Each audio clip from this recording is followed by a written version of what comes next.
அனைவருக்கும் இனிய வணக்கம். அன்பின் ஆன்மீகம் யூடியூப் சேனலுக்கு உங்களை அன்புடன் வரவேற்கிறோம். இன்றைய பதிவில் 2026ஆம் வருடம் ஜனவரி மாதத்தில் வரக்கூடிய பௌர்ணமி மற்றும் பௌர்ணமி நேரம் பற்றிய தகவலை நம்ம தொடர்ந்து பார்க்கலாம்.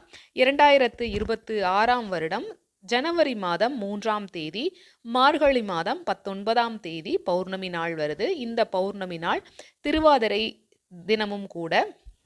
பௌர்ணமி திதி எப்பொழுது ஆரம்பமாகுதுன்னா ஜனவரி மாதம் 2ஆம் தேதி வெள்ளிக்கிழமை அன்று மாலை 6:44 ஆரம்பமாகி ஜனவரி மாதம் 3ஆம் தேதி சனிக்கிழமை அன்று மாலை 4:42 வரைக்கும் பௌர்ணமி திதி இருக்குன்னு சொல்லியிருக்காங்க.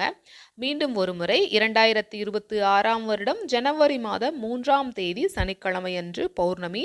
இந்த பௌர்ணமி நாளில் வரக்கூடிய ஆருத்ரா தரிசனத்தையும் நாம் சிவாலயங்களில் கண்டு கழிக்கலாம். இந்த பதிவு உங்களுக்கு பயனுள்ளதாக இருந்திருக்கும். ஞாபகமாக லைக் பண்ணி சப்ஸ்கிரைப் பண்ணுங்க. உங்களுடைய கருத்துக்களையும் கமெண்ட் பாக்ஸில் தெரிவியுங்கள். நன்றி, வணக்கம்.